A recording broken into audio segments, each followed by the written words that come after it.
السلام علیکم ورحمۃ اللہ وبرکاتہ۔ سورہ بقرہ حصہ نمبر 116، سورہ بقرہ حصہ نمبر 116، آیت نمبر 116 اور 117، آیت نمبر 116 اور 117، رکوع نمبر 14، رکوع نمبر 14، مفسرین کے اقوال، مفسرین کے اقوال۔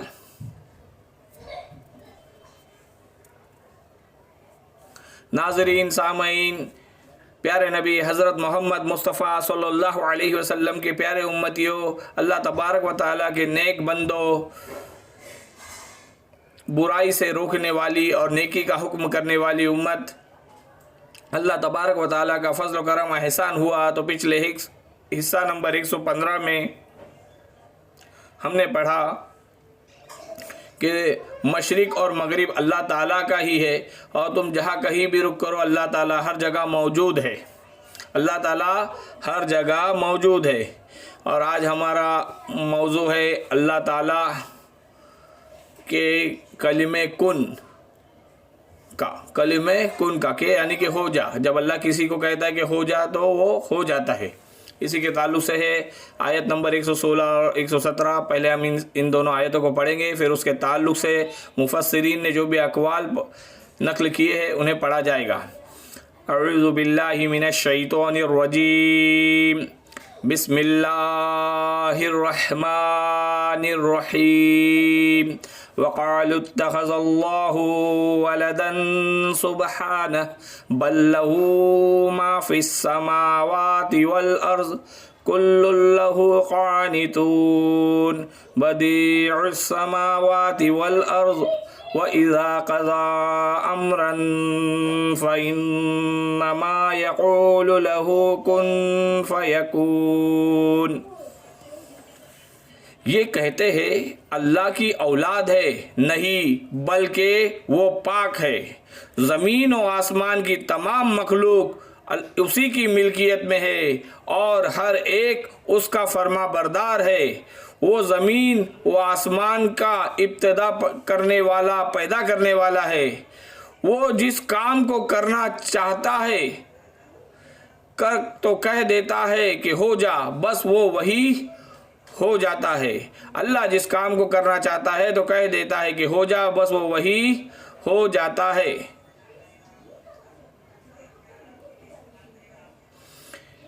اب اس کے تعلق سے مفسرین کے اقوال پڑھتے ہیں۔ وَقَالُوا اتَّخَذَ اللَّهُ وَلَدًا سُبْحَانَهُ، وہ کہتے ہیں کہ اللہ کی اولاد ہے، نہیں بلکہ اللہ پاک ہے۔ وہ کہتے ہیں اللہ کی اولاد ہے، بالکل بھی نہیں، اللہ پاک ہے، نعوذ باللہ ثم نعوذ باللہ۔ تو یہ جو بات جو ہے نا کہ جو کہتے ہیں یہ آیت جو اتری ہے نصرانیوں کی رد میں اتری ہے، اور اسی کے ساتھ ساتھ مشرکین اور یہود کے رد میں اتری ہے۔ تو نصرانیوں کی بھی، کیونکہ نصرانی حضرت عیسیٰ علیہ السلام کو نعوذ باللہ ثم نعوذ باللہ اللہ تعالیٰ کی پناہ اللہ کا بیٹا کہتے تھے۔ اسی طرح یہود بھی حضرت عزیر علیہ السلام کو اللہ کا بیٹا کہتے تھے، نعوذ باللہ ثم نعوذ باللہ۔ اور مشرکین عرب بھی بتوں کو یعنی کہ فرشتوں کو اللہ کی بیٹیاں بھی کہتے تھے کہ یہ اگر ہمارا فرشتوں کو اللہ کی بیٹیاں کہتے، تو ان تینوں کے رد میں اتری ہے۔ وَقَالُوا اتَّخَذَ اللَّهُ وَلَدًا سُبْحَانَهُ، یہ کہتے ہیں کہ اللہ کی اولاد ہے، نہیں ولد سبحانہ، اللہ پاک ہے، اللہ ان سب سے پاک ہے۔ تو جو اللہ کی اولاد بتاتے تھے ان سے کہا جاتا ہے کہ زمین و آسمان وغیرہ تمام چیزوں کا تو مالک اللہ ہی ہے، ان کا پیدا کرنے والا اللہ ہی ہے، انہیں روزیاں دینے والا بھی اللہ ہی ہے، ان کے انداز مقرر کرنے والا اللہ ہی ہے، اور اللہ ہی قبضے میں رکھنے والا ہے۔ ان میں ہر تغیر و تبدل کرنے والا بھی اللہ تعالیٰ ہی ہے۔ پھر بھلا اس مخلوق میں سے کوئی اللہ کی اولاد کیسے ہو سکتا ہے؟ نہ عزیر علیہ السلام اور نہ عیسیٰ علیہ السلام اللہ کے بیٹے بن سکتے ہیں جیسے کہ یہود و نصارہ کا خیال تھا، اور نہ فرشتے اللہ کی بیٹیاں بن سکتی ہے جیسے کہ مشرکین عرب کا خیال تھا۔ اس لیے دو برابر مناسبت رکھنے والے ہم جنس سے اولاد ہوتی ہے، کہ انسان سے انسان کی اولاد ہوتی ہے، جانور سے جانور کی اولاد ہوتی ہے۔ جانوروں میں بھی کیا ہوتا ہے؟ شیر سے شیر کا بچہ پیدا ہوتا ہے، شیر سے ہی شیر کا بچہ پیدا ہوتا ہے، لومڑی سے لومڑی کا بچہ. تو دو برابر ہم جنس والوں سے اولاد پیدا ہوتی ہے نا. تو نہ ہی عزیر علیہ السلام اللہ کے بیٹے ہیں، نہ ہی عیسیٰ علیہ السلام، اور نہ ہی وہ ہم جنس ہے. اسی لیے کہ دو برابر مناسبت رکھنے والے ہم جنس سے ہی اولاد پیدا ہوتی ہے. اور اللہ تعالیٰ کا نہ کوئی نظیر ہے، نہ اللہ کی عظمت و کبریائی میں اس کا کوئی شریک ہے. کہ اللہ تعالیٰ کی کئی صفتیں ہیں، تو اللہ کا نہ ہر معاملے میں اللہ کے کوئی نظیر ہے، نہ ہی اللہ کی کبریائی میں، اللہ کی عظمت میں کوئی اس کا شریک ہے. اللہ کے کسی بھی معاملے میں کوئی بھی شریک نہیں. اللہ تنہا ہے، وحدہ لا شریک لہ، لہ الملک لہ الحمد یحیی و یمیت بیدہ الخیر وہو علی کل شیء قدیر، وہو علی کل شیء قدیر.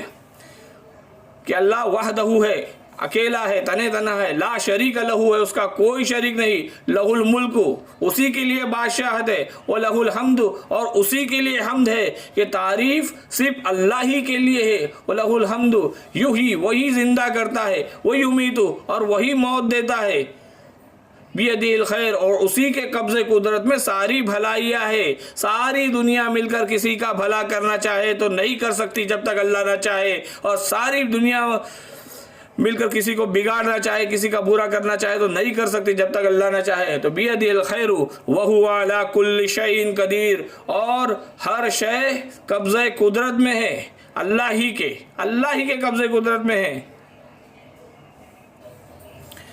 تو رازق ہے سب کا، جہانوں کے مالک، زمین آسماں پر تیری بادشاہی. تو ہی بخشتا ہے دنوں کو اجالے، ہے راتوں کو دیتا ہے تو ہی سیاہی. ہر ایک شے ہے قبضہ قدرت میں تیری، یہ ایمان جا سے بھی پیارا ہے مجھ کو. پھر آگے اللہ تبارک و تعالیٰ نے فرمایا کل لہ قانتون، کل لہ قانتون، کہ سب کے سب اللہ کے فرما بردار ہے، سب کے سب اللہ کے فرما بردار ہے. بڑے سے بڑا رسول، بڑے سے بڑا ولی، بڑے سے بڑا فرشتہ، اجرام سماویہ یعنی کہ آسمانی ستارے، سب کے سب کل لہ قانتون ہے، یعنی کہ اللہ تبارک و تعالیٰ کے فرما بردار ہے. اللہ نے فرمایا آگے بدیع السماوات والارض، یعنی کہ خالق سے بھی آگے بڑھا ہوا ہے. اللہ تعالیٰ کا جو معاملہ ہے وہ خالق سے بھی آگے بڑھا ہوا ہے، کیونکہ خالق کہتے ہیں کسی چیز سے کسی چیز کو بنا دینا، اور اللہ موجود ہے. اللہ کسی چیز کے بغیر بھی کسی کو بنا دیتے. موجود اسے کہتے ہیں جو کسی کے چیز کے بغیر کس کو بنا دیتے ہیں. تو اللہ تعالیٰ خالق کہتے ہیں کسی چیز سے کسی کو بنا دینا، یا اگر کسی بڑھئی کو، کارپینٹر کو لکڑیاں دی جائے تو کرسی بنا دے، ٹیبل بنا دے. لیکن بدیع کہتے ہیں بدعت کو، یعنی نئی چیز ایجاد کرنا، یعنی کہ موجود یعنی کہ بنا کسی چیز سے کسی چیز کو ایجاد کرنا. تو اللہ تعالیٰ بغیر کسی مادے کے زمین و آسمان کو پیدا فرمایا ہے. اللہ تبارک و تعالیٰ نے بغیر کسی مادے کے زمین و آسمان کو پیدا فرمایا ہے. اللہ تبارک و تعالیٰ کا معاملہ یہ ہے کہ جب اللہ کسی معاملے میں فیصلہ کرتا ہے تو اللہ کہتا ہے کن، اور وہ کہتا ہے فیکن. اللہ یعنی کہ اللہ کہتا ہے ہو جا، اور وہ ہو جاتا ہے. تو تخلیق کے معاملے میں اللہ تعالیٰ کا طریقہ دو طرح ہے. تخلیق کے معاملے میں اللہ تعالیٰ کا طریقہ دو طرح سے ہوتا ہے. ایک عالم خلق اور دوسرا ہے عالم امر. ایک عالم خلق اور دوسرا ہے عالم امر. ایک عالم خلق کہ ایک کسی چیز سے کسی چیز کو پیدا کرنا، کہ کوئی اللہ تبارک و تعالیٰ سے دعا کرتا ہے اللہ کا بندہ کہ اے اللہ مجھے بھی صاحب اولاد بنا دے، مجھے بھی اولاد عطا فرما. تو اس سے شادی کرنا ہے، ازدواجی تعلقات سے گزرنا ہوگا، اسی کے ساتھ سال بھر کا انتظار کرنا ہوگا. تو ان ذرائع سے اللہ تعالیٰ اسے اولاد سے نوازتا ہے. لیکن خوب سمجھ لو کہ بچے کی تخلیق اللہ تعالیٰ ہی کرے گا. بچے کی تخلیق اللہ تعالیٰ ہی کرے گا. جیسے کہ اس کی ماں سوئی ہوئی ہے، اللہ اسے بنانے میں لگا ہوا ہے. کہ انسان کو دیکھو نا کہ اس کے پیٹ کے اندر بن رہا ہے سارا، پیارے پیارے لب بن رہے، زبان بن رہی ہے، ہاتھ بن رہی ہے، پیر بن رہے، سب کچھ اللہ تعالیٰ کر رہا ہے. لیکن اس کے لیے انسان کو کچھ مراحل سے گزرنا پڑا کہ شادی کیے، پھر ازدواجی تعلقات سے گزرنا پڑا، پھر سال بھر کا انتظار کرنا، اس سارے مراحل سے گزر کے انسان کو اللہ تعالیٰ نے اولاد عطا کی، لیکن بنایا کس نے؟ اللہ تعالیٰ نے۔ لیکن ہمیں ان ذرائع سے گزرنا ہوگا، اور ان میں مادے کے مراحل بھی ہوں گے، لیکن دوسرا معاملہ ہے عالم امر۔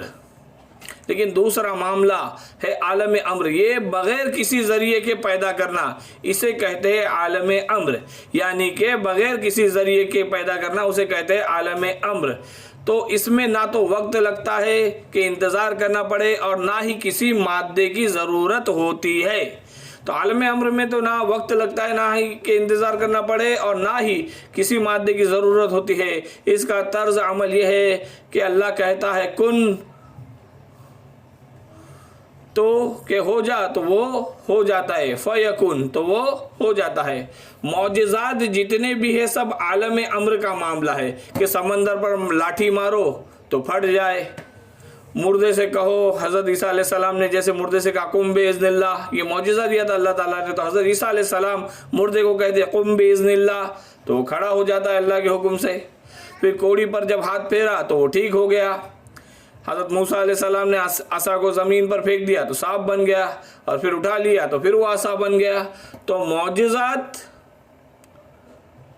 جتنے بھی ہے یہ سب عالم امر کا معاملہ ہے۔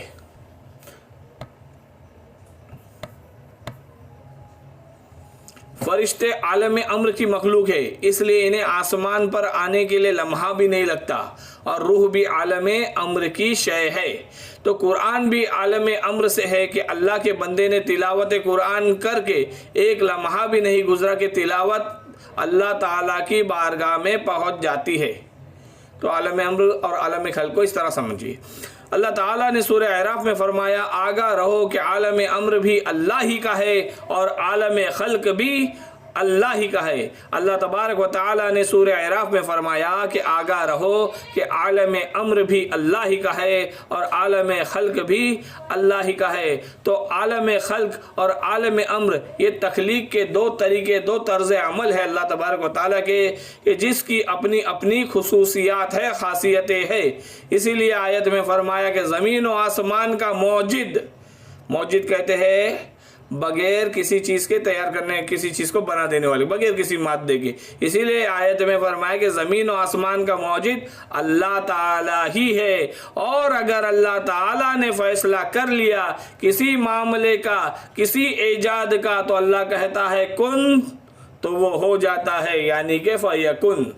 کوئی بھی نئی چیز پیدا کرنے میں اللہ کہتا ہے کن، تو کن یہ ایک کلمہ ہے۔ کوئی بھی نئی چیز پیدا کرنے میں اللہ تبارک و تعالیٰ کہتا ہے کن، تو یہ کن جو ہے یہ ایک کلمہ ہے، یعنی کہ ہو جا۔ حضرت عیسیٰ علیہ السلام کو کلمۃ اللہ کہا جاتا تھا، کیونکہ حضرت عیسیٰ علیہ السلام اللہ تعالیٰ کے کلمہ کن سے پیدا ہوئے تھے۔ باپ کا مرحلہ ان کی پیدائش میں ہی نہیں تھا، باپ کا مرحلہ حضرت عیسیٰ علیہ السلام کی پیدائش میں نہیں تھا۔ اللہ تعالیٰ نے ان کی پیدائش کے لیے کلمہ کن کا استعمال کیا، اور اسی وجہ سے حضرت عیسیٰ علیہ السلام کا نام کلمۃ اللہ پڑھا، اور اسی وجہ سے حضرت عیسیٰ علیہ السلام کا نام کلمۃ اللہ پڑھا۔ الحمدللہ ثم الحمدللہ۔